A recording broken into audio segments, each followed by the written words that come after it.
hard time. He was a little older. He hit the 80s. He hit the 80s, but he was still, when he got up there, he had that magic like nobody had. And you know, there were a few golfers that you could say maybe slightly better, a few, not many, but there was nobody that had his magic. He was a thriller. He was unbelievable. He knew how to win, and he knew how to just do whatever it was that electrified a crowd. If I had him here right now with me, this crowd would be going absolutely crazy. They'd say, "Trump, get off the stage. We want Arnold Palmer to speak." He would electrify a crowd, and he would go for shots that nobody else could do, and they were risky as hell, and sometimes it wouldn't work out, but usually it did with him. He was an incredible man. He was an incredible champion, and he came from Latrobe. And so when I said a couple of days ago, I said, "Where are we going to be today?" They said, "Sir, we're going to be in Latrobe." I said, "Do you know what that means?" "No, sir." "What does it mean?" I said, "That means Arnold Palmer." Because Arnold told me he could be, and I knew he could be. They wanted him everywhere. Just like I wanted to name a villa after him. Everybody wanted him. He could have been in any place he wanted. He said, "No, this is where I want to be. This is the place I love." I mean, how good is that, right? And he died a very proud owner of this course, and he was always tinkering with it. I said, "Arnold, what are you doing?" He said, "Well, I'm moving the hole 4 yards back." I said, "Nobody knows the difference, Arnold." He said, "I don't care. I love it. I love this place." He could not get enough of Latrobe. So, you know, I've been here before, and I've told the story before, not in this kind of detail, because, you know, you have these teleprompters. If I would read it off a teleprompter, it wouldn't be so good, right? And it would be a lot shorter. It wouldn't be as good. And I didn't want to do that. I said, when I come here, I'm going to tell them the real story of Arnold. But Arnold Palmer was all man. And I say that in all due respect to women, and I love women. But this is a guy that was all man. This man was strong and tough. And I refuse to say it, but when he took showers with the other pros, they came out of there, they said, "Oh my God,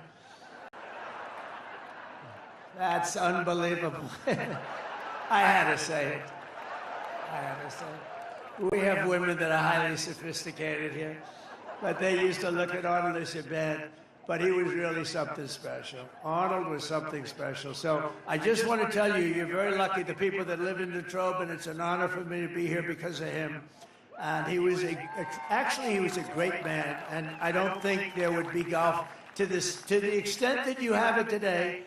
It probably wouldn't be that way without the great Arnold Palmer. So enjoy it, everybody. Enjoy it.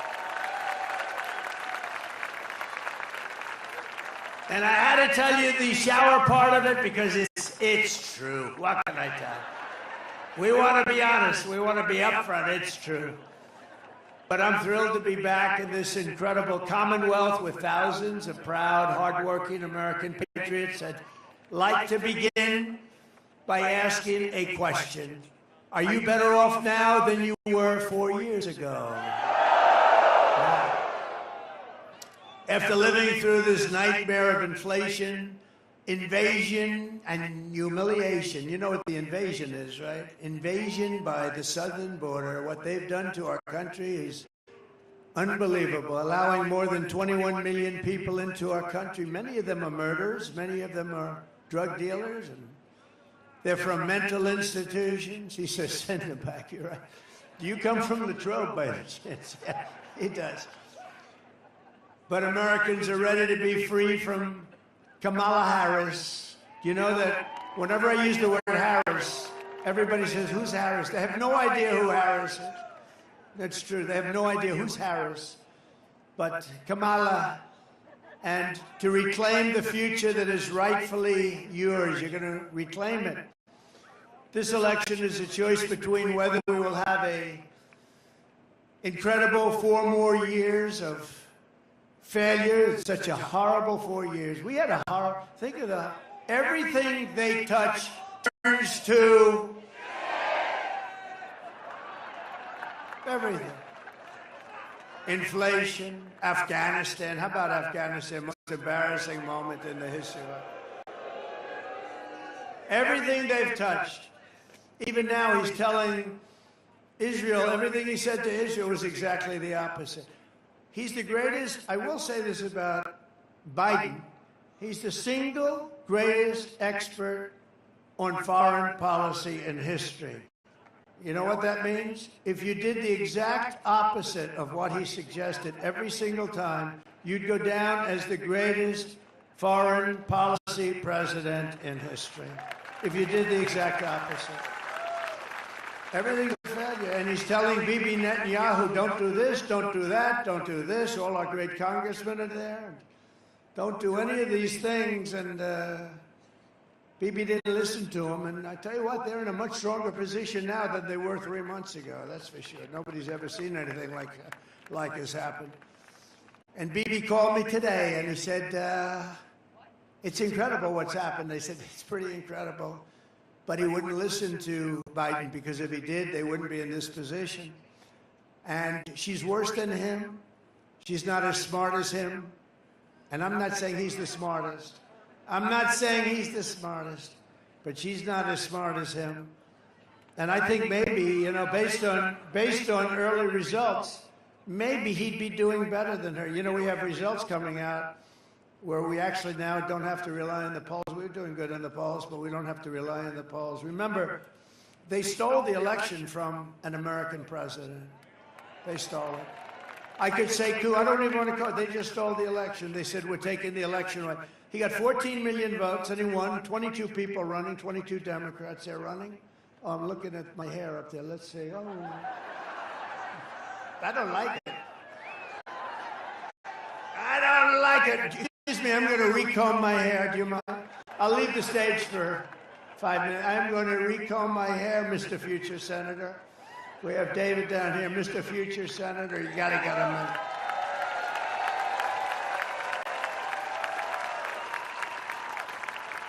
You're doing good, too. Well, let's keep it the way it is. Let's just keep going, right? We'll trudge through it. But this election is a choice between whether we will have 4 more years of failure and disaster, and that's what it's been. It's been failure. We're disrespected all over the world. They're laughed at all over the world. They're laughing at him and they're laughing at her. The other night they had Catholic Charities. They had the biggest event, the Al Smith dinner. It's the biggest event of the year for Catholics. And she's the only one in years, decades, that didn't show up. She didn't show up. She wouldn't be there. She wouldn't be there. She said no. And she ended up doing a tape that was pathetic. And it was an insult to Catholics, frankly, because she was actually sort of knocking them or knocking religion. Then she had the other event the other day where she said, you're in the wrong location, when they started talking about a certain subject, right? They were in which basically was a knock on Christianity and a knock on religion, because she doesn't know what the hell she's saying. But there had been a failure, it's been a disaster, or you're going to have 4 years, and they will be the 4 greatest years in the history of our country if we make the proper decision. You've got to make that decision.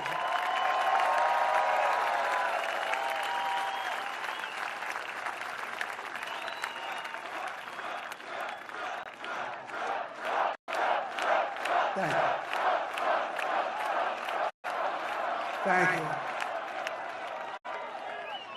Thank you very much. But you know, by the way, if you're Catholic, you can't vote after that. And you can't vote for another reason. That administration has been persecuting Catholics. It's been persecuting Catholics. I don't know why. Persecuting a lot of people.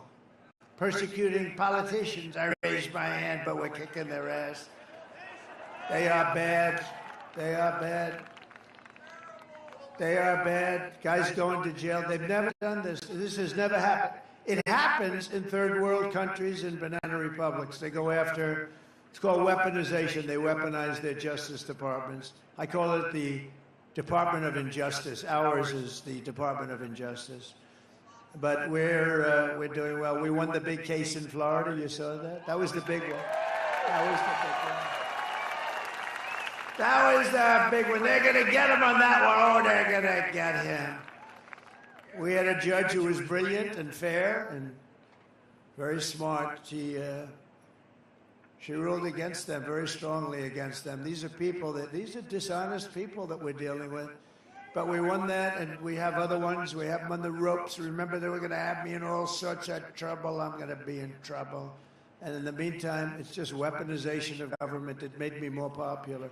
It actually made me more popular, I think. It's crazy. Because people can see, and they're smart, and we could sometime explain it. But one after another, you had Fani, F-A-N-I, which is usually pronounced Fanny. And she added a little action to it, Fani.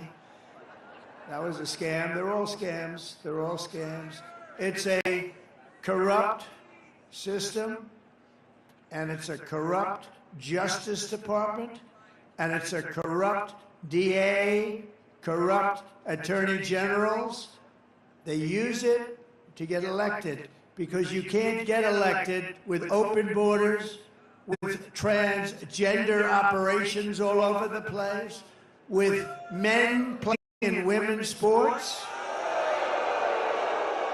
with high taxes and bad schools, no school choice. You can't get elected with all. I could go on for 10 minutes.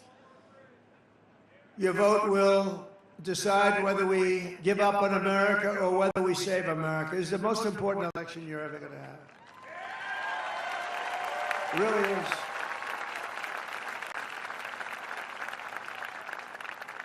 By the way, how nice is this place? Isn't it beautiful? Look, people, as far as you can see, they give you a little extra security nowadays. Do you notice it? Hey, I got more machine guns than I've ever seen in my life. Look at these guys. Hey, hey, hey. I got more machine guns.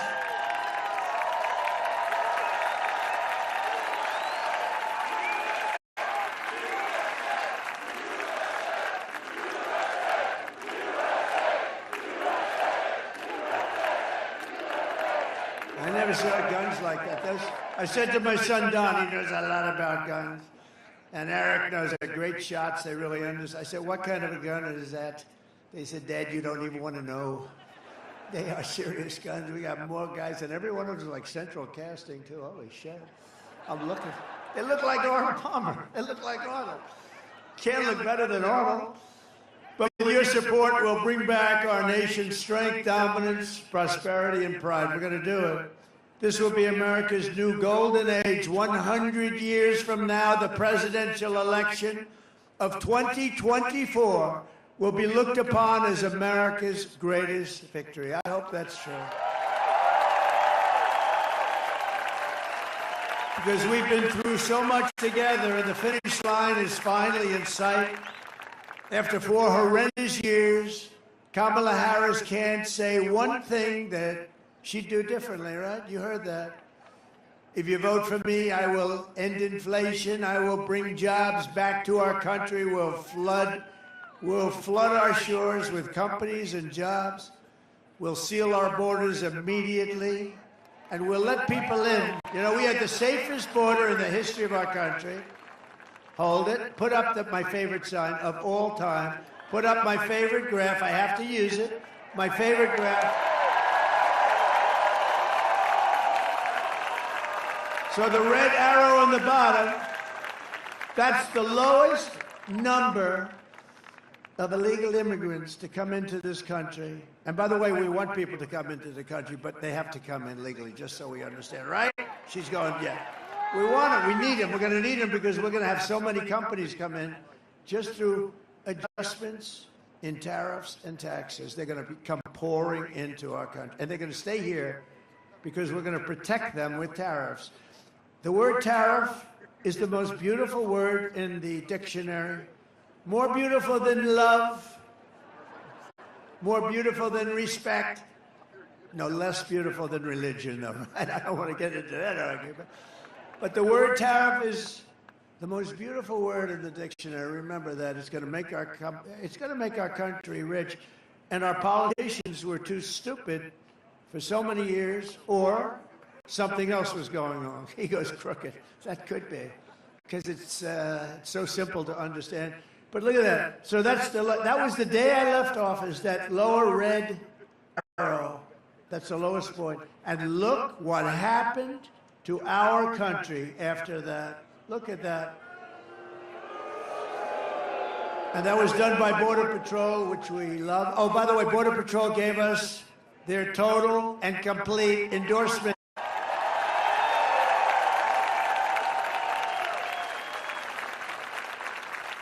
And it's hard. You know, they're not actually supposed to do it. They said, well, let them take all 29,000 of us and let's see what happens to this country. No, they're not, in theory. You know, you work for the government. They couldn't help. And they said she's horrible.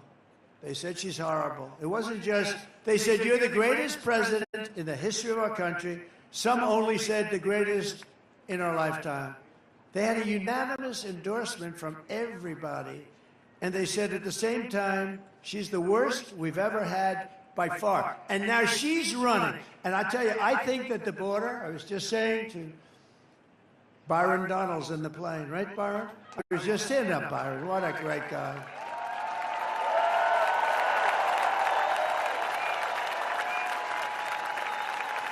Look at that black hat. So, you know what? You know who the founder of that hat is? Elon Musk. He wore it. He's like the founder. And I said, you know, we sell that. I think we sell about 2 a year. Now it's the hottest hat we have. And you know, Elon came up. Elon Musk gave us his total endorsement. How good is that, right? I mean, he's the one who landed that rocket. That rocket came in. I said, that sucker's not going to make it. I was actually on the phone talking to somebody. It was crazy. And I'm talking to this person. And I'm saying, wait a minute, something's happening. I got to just hold it. I put the phone, and it was a very important person.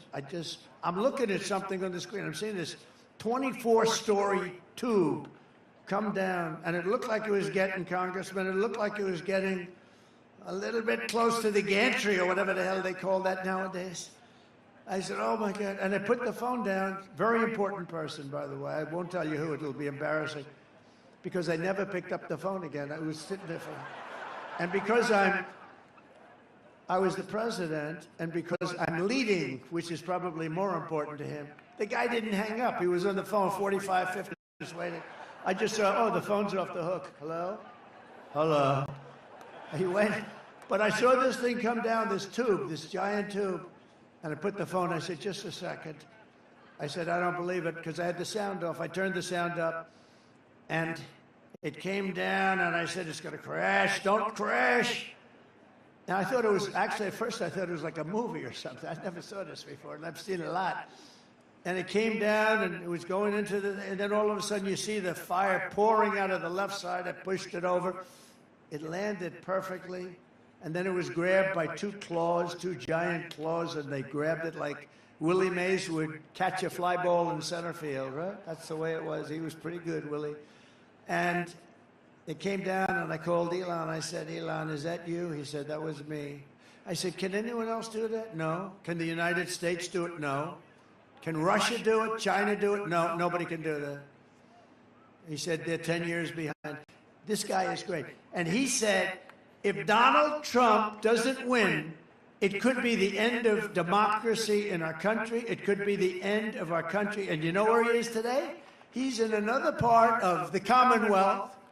Never, ever make the mistake of calling it a state, by the way. It could be career-ending. I had a friend that did that, a politician. He used to be a politician, but it shouldn't be that big a deal, because a lot of people make that mistake. That's one I could understand somebody making, but we call it the Commonwealth. But Elon endorsed me. He's in another part of the Commonwealth, and he's campaigning now. And he's got a gold. He's got a gold cap. But he called it, I said, he was wearing the black hat in Butler, Pennsylvania. We had 101,000 people, Butler, honoring Corey, the firefighter. Butler, Pennsylvania, we had 101,000 people. It was unbelievable. What a night that was. And we were honoring Corey and two gentlemen who were very badly hurt. We thought they weren't going to make it. The doctors up there, they have good doctors. These are good doctors. I don't know if they call them country doctors, but whoever they are, they were good because these were two men that were not the two great supporters who were not supposed to make it. And they made it, and they made it. They'll be okay. But Corey didn't make it, and we honored Corey. It was the most beautiful evening, right? We had a moment of silence, and then we had the bells of Notre Dame, right? Notre Dame playing. And then we had an opera singer who sounded just like Pavarotti. I mean, the guy was unbelievable, and he sang Ave Maria. And our whole place was crying. It was crazy. I'm looking at the audience. Some of my friends were there, almost as tough as the football players that we have. We have some of the great football players. Almost as tough. I don't know if you guys did, but they were tough cookies. And I see them crying. They're trying to be cool. You know, no, I wasn't crying. But the whole place was crying. It was amazing. It was 101,000 people.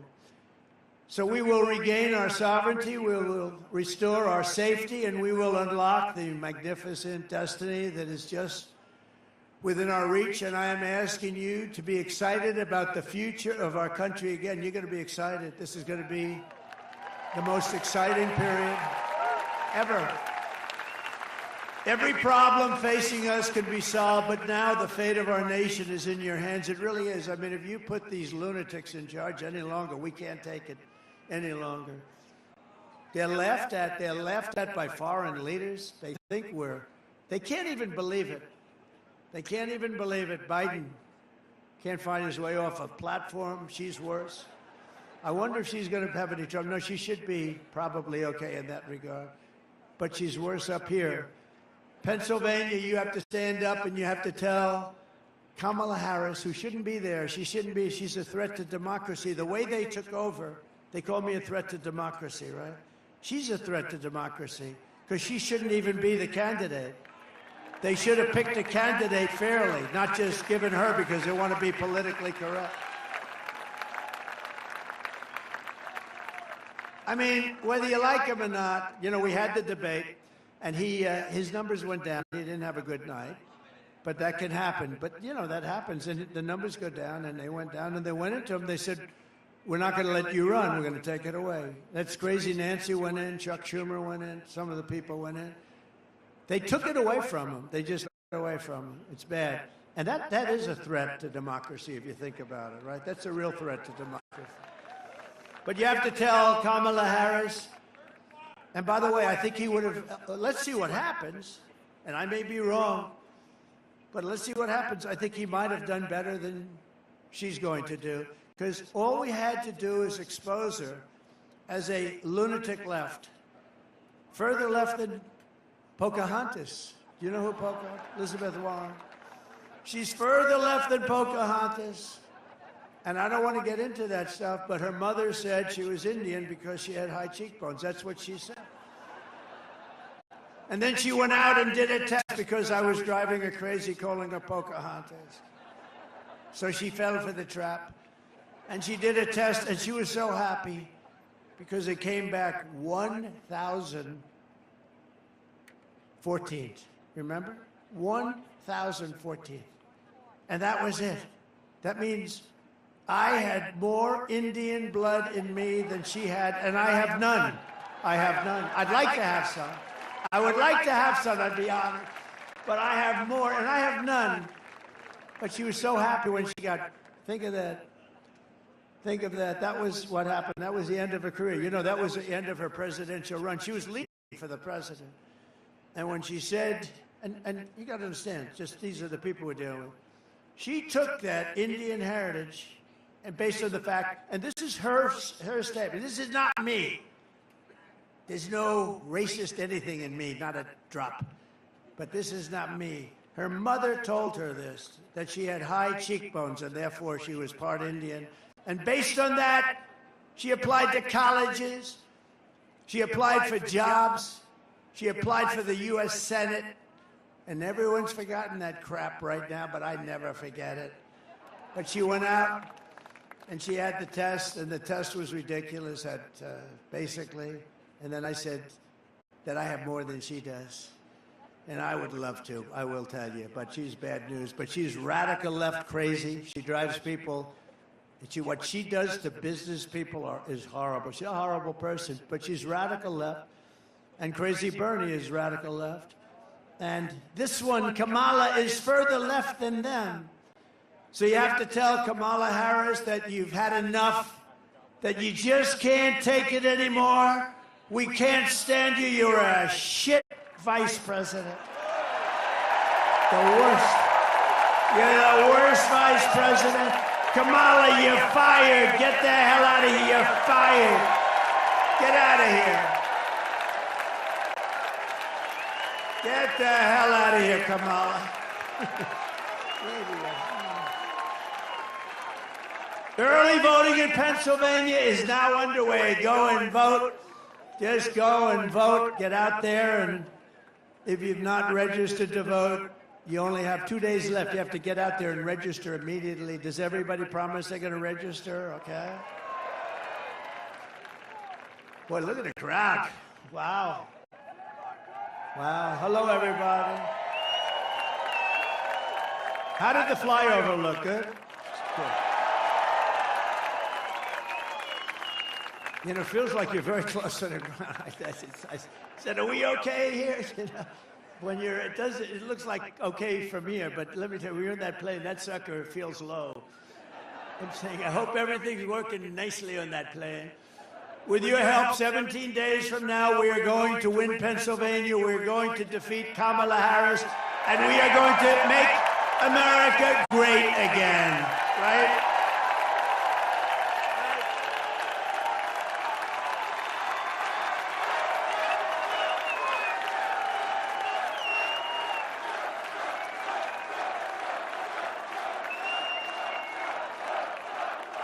And I'm in big trouble tonight. You know why? Franklin Graham wrote me. You heard this. Like 2 months ago, he said, President, we love your stories. We love your speaking. We love everything about you. You're a great Christian. We love everything about you. But, sir, please, please don't use any bad language, bad words. He said, your stories will even be better. And I wrote it back. I said, I'm going to try and do that. But actually, the stories won't be as good. Because you can't put the same emphasis on. So tonight I broke my rule. I've done it for a week, but tonight I just said, look, I'm in Pennsylvania. What the hell? What the hell? I went to school here. I went to school. I went to the great Wharton School of Finance here. What a great school that was, too. What a great school. So if we win Pennsylvania, we win the whole damn thing, right? Starting on day one of my new administration, I will end Kamala Harris's war on Pennsylvania energy because you know she's going to ban, fracking, right? 100%. You know, she was against fracking, against all this stuff, and then all of a sudden, about a year and a half ago, when she was getting killed in the polls, she said, I like fracking very much. Look, they always go back to what they want. They always go back. She can't help it. She's a radical left Marxist. She can't help it. But we're going to end that, and we will frack, frack, frack, and drill, baby, drill. We're going to drill, baby, drill. We're going to be drilling so deep. We're going to be, for these guys, we're going to drill. We're going to take out so much money. We're going to pay down our debt. We're going to lower your taxes. You know, I gave you the largest tax cut in the history of our country. And the biggest regulation cuts in the history of our country. And we had the best economy in the history of our country. And we had the best border in the history of our country. Other than that, what the hell? I did other things, too. I rebuilt the military. And unfortunately, they gave a lot of it away to the Taliban. These geniuses, these stupid people like Milley, General Milley.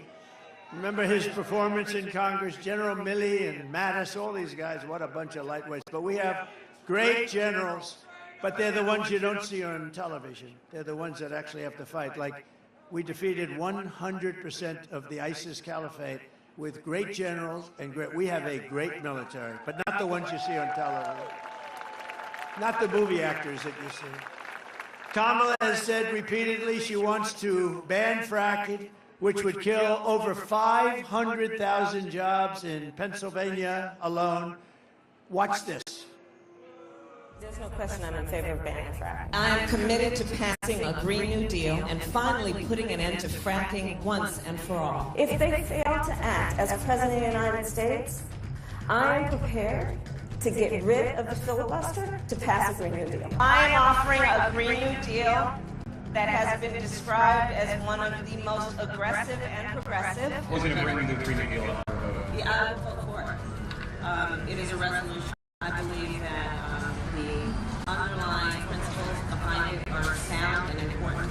What is the solution for voters who have jobs and interests in the fossil fuel industry? Giving the workers an ability to transition into the jobs of the future. Can we afford it? Of course we can afford it. It's not about a cost.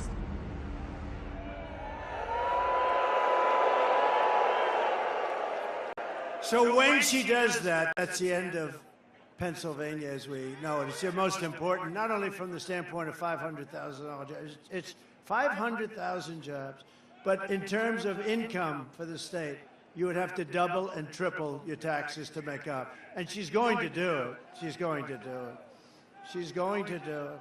And you know the other thing, the taxes, you know what an unrealized capital gain is? Okay? It's called, I'll tell you what it is, communism is what it is. So she wants to have a tax, so capital gains tax is terrible, rough, but you know, you sell something, you can pay the tax. She wants an unrealized capital gain every year so that if something goes up in value, now you have to go out, it'll be a great business for appraisers and for lawyers and for accountants. Other than that, it's a disaster. She wants an unrealized, and she refuses to say that, no, we're not going to do that. No, she refuses. Think of it. It's an unrealized gain. She wants to tax an unrealized gain. This woman is crazy. I will terminate the Green New scam immediately. It's the greatest scam in history. I will stop the energy price hikes. I will rescind the natural gas export ban, which is killing your state, by the way. And we will have energy independence. You know, we were energy independent 4 years ago. Think of it. Energy independent. We're still going to be energy dominant. And I will cut your energy and electricity prices in half within 12 months of taking office. 50%. We have it. It's under our feet. We don't have to get it from Venezuela. We get it from Venezuela. It's not even believable. The whole thing is not believable. For most of American history, Pennsylvania was the commercial and industrial powerhouse of the United States. But year after year, globalist, radical left politicians and incompetents like Kamala Harris have waged a war on your Commonwealth. They've annihilated your steel mills, decimated your coal jobs, assaulted your oil and gas jobs, and sold off your manufacturing jobs to China and foreign nations all over the world. Under the Trump administration, we are going to take back what is ours. We will end the looting and pillaging of Pennsylvania and many other states all over our country. We will bring back our manufacturing jobs, our energy jobs, our coal jobs, our steel jobs, and our dreams. And it's all very simple. Starting in January, we will give our companies the lowest taxes, the lowest energy costs, the lowest regulatory burdens, and free access to the best and biggest market anywhere on the planet, but only if they make their products right here in America. If they don't, they have to pay a higher tax. And only if they hire American workers for the job, and they will. They'll all be coming. They'll be pouring in. If these companies don't make their product here, then they will pay a tariff when they send their products into the United States for the privilege of competing with our workers and our cherished companies. We're going to protect our workers and our company. It's all very simple. We don't do any of this now. I was going to do it, and then COVID came, and I said, we got to fight that. And we did a great job with that. We got a great, you know, I got great credit for the economy, for the military, We were in no wars. Think of it. I started no wars. Everybody thought I'd be like in a war. I'll be in a war in 2 days. No, it didn't work out. My personality stopped wars. Stopped wars. It stopped wars in countries that we weren't even involved. I was able to stop wars with other countries that we weren't even that involved with just by making a couple of phone calls. I saved a lot of lives. We will call this policy the Build It in America plan, because when foreign leaders and CEOs call me up to complain about our tariffs, my answer will be very simple to them. Build it in America, build it in Pennsylvania. We're going to build a lot. We're going to have all those hulks that you have all over the place, the big empty hulks that we have all over our country. They're going to be loaded up with companies. They'll probably be, honestly, they'll be ripped down, and you'll see modern buildings built, modern manufacturing built. The centerpiece of this plan will be a 15% made in America corporate tax rate, cutting the tax from 21% to 15%, but again, only for those who make their product in the USA. And remember, I got it down to 21. Everyone said it would be impossible to get approved by Congress. I got it approved by Congress, but I got it down to 21. It was close to 40%. I got it down to 21%. Nobody thought that was possible. Now, I'm taking it from 21% down to 15%. The companies are going to roar in because 21% is very competitive. 15% is really, it's amazing. I mean, companies are going to want to be here, but they have to be protected from other companies coming in from the outside and raiding the jobs, the products, and that's what we're doing with the tariffs. And for those companies who don't make their product in America, they will be forced to pay a very stiff tariff, and we will make it and take it. Hundreds of billions of dollars are going to come in through tariff dollars to benefit American citizens, and we're going to pay off debt and reduce your taxes still further. Again, I gave you the biggest tax cut in history. We'll be able to do it still further. And remember this, for decades, nobody paid, China never paid one penny, not one penny to us until I came along. They paid hundreds of billions of dollars in tariffs and taxes under me, under Bush, under Obama. They never paid. They never paid anything, nothing, not a dime. Hundreds of billions of dollars they paid. And that's just the beginning. We're a rich country, but we don't know how to be rich. We just don't know how to be, but we're going to be rich, and we're going to be richer than ever before. We're going to take care of ourselves. It's going to be America first. It's also going to be, we'll help the world. We want to help the world. But it's time that we take care of ourselves. We owe $36 trillion. We're going to take care of ourselves.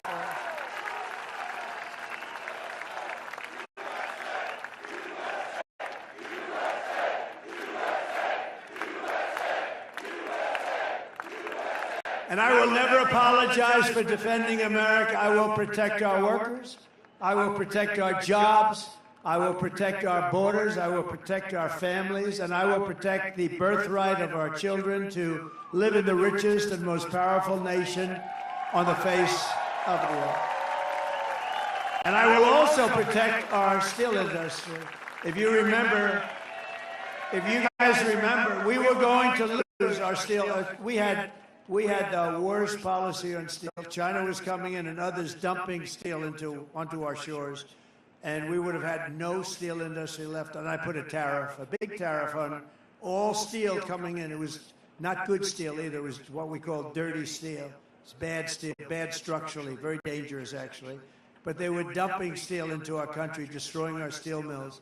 And I put a big tariff, and it all stopped when I did that. It all stopped, and we took in hundreds of billions of dollars, and it all stopped. And you know, we slashed foreign steel export. All these exports that were pouring in, they stopped to the level of about 25%. Nobody could believe it, and I hadn't even started yet. We were just getting ready. We were going to make this country richer than it had ever been before. You know, in the 1890s and 1880s, our country was actually the richest it ever was. They had to form committees determine how are we going to spend this vast wealth. We had so much wealth, relatively speaking, so much wealth, more than anybody by far. And they formed up blue ribbon committees. How are we going to spend the money? We don't know how to spend it. Wouldn't that be a nice problem to have? And it was all a tariff cut. We were a tariff country. And McKinley was president. William McKinley was actually a great president, was assassinated, by the way. He was assassinated. You know, being president is a very dangerous profession. If you're an auto racer, you know how many people die? About 1/10%. If you're a bull rider, that's dangerous. That's more dangerous than playing in the NFL, right, fellas? What do you think? I think it's a little more, I don't know, it's pretty dangerous. We got a couple of big deals over here and there. But I think that bull riding stuff, that looks bad. 1/10%, about the same as the auto racing. If you're president, take a look. It's about 5%, 6%. That's a lot better. But it's only good if you want to do one thing. You want to make your country strong and wonderful and great, and that's what I'm doing. But it is a dangerous profession, and we can't let it be a dangerous profession. We have to have better everything. We have to have better respect from countries that look at us, because we have to let them know. I'm still waiting for Biden to say, if you do anything to this guy that I hate Trump, but if you do anything to him, we're going to blow your country to pieces, and then you wouldn't need all this glass up here. You wouldn't need all the glass. And other presidents have said that. And even if it's your opponent, and even if it's somebody that helped them force you out of an election, which I didn't want to do, but you got to do that regardless, opponent or no opponent. You got to let a country know that you're going to play around, we're going to blow you to pieces, and then everything will stop. It'll be amazing. But today I'm honored to receive the endorsement of 3 union locals representing U.S. Steel, Mon Valley. And if they want, I'd like to call them up to the stage, including union leaders Brian Pavlak and Richard TK and Jason Zugais. Would you come on up here, fellas?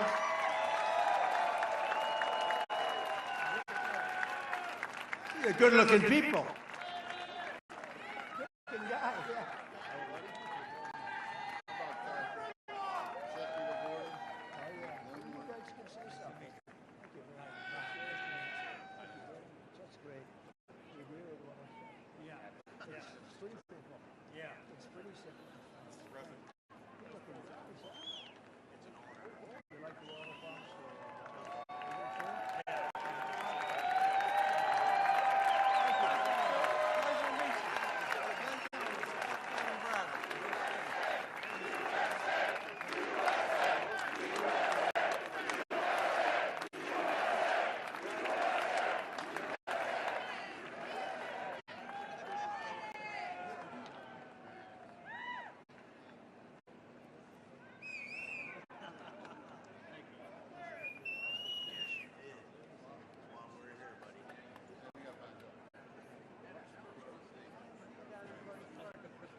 Honored to be on stage with you, all the steel workers here. Honored to be on stage with you. I was up at Butler Rally when they started to assassinate you, and I knew after that I had to do what I had to do. So the president that saved the steel industry with tariffs, you saved it with tariffs. And you're my hero, and you're the greatest president ever. We love you. So, steel workers for Trump and the rank and file Mon Valley Works want to endorse you. We want to give you a hard hat.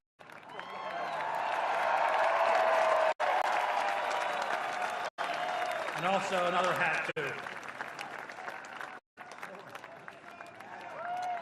Well, thank you, President Trump. Thank you. Yes. It's such an honor. We want that note. We're going to get you overtime. Yeah. No tax on overtime. That's your good one. You know the steel workers work a lot of overtime. You never even heard about that. No. No child support on overtime. You think they're good? Put the hard hat on. Could we get a picture with you? Yeah, let's go. Come on. Let's go real fast, fellas.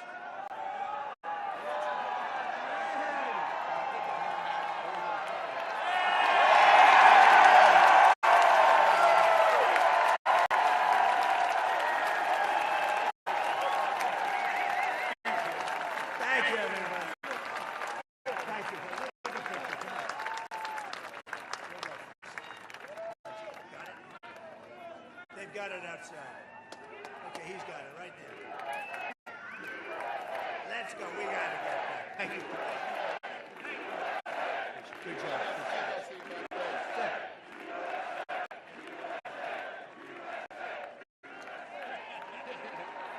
So awesome.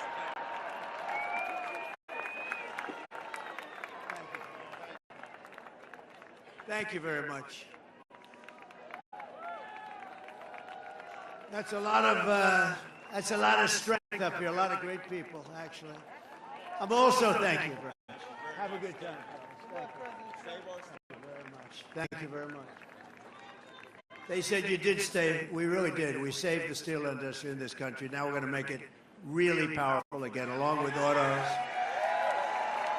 Great guys, great people. Those are great people. I'm also, and that have been beaten up for a lot of years unfairly because we had stupid politicians or corrupt politicians. I'm not sure which. I'm also honored to have the overwhelming endorsement of the rank and file membership of the Teamsters. That never happened before. Never happened before. Never happened before. And also we have something else, the law enforcement. Virtually every group in the United States from law enforcement, every single group, the sheriffs, the police, the fraternal order, 400,000 police, they all endorse me. So thank you very much. Thank you. I don't think she has won. She's a disaster. She wanted to defund. She was involved in defund the police. I think when you defund the police, that's the end of that. With 4 more years of Kamala Harris, Pennsylvania will be an economic wasteland. That's going to happen. And I'll tell you, with me, you're going to make more money than they've ever made before. You're going to have the best salaries, the lowest taxes. You're going to be doing better than you ever did. And we're going to put this into motion fast. You can do it very fast. It's very simple, too. Kamala's inflation has already cost the typical family over $30,000 in higher prices, and now she wants to raise typical family taxes by nearly $3,000 a year. Just take a look at this video, please. Kamala Harris is going to significantly raise taxes. Taxes are going to have to go up. Kamala's plan will raise families' taxes by nearly $2,600 a year. Under Kamala, prices have already soared. Now, make it worse with even higher taxes. Taxes are going to have to go up. President Trump will cut taxes again. No taxes on tips, overtime, or Social Security. Donald J. Trump approved this message.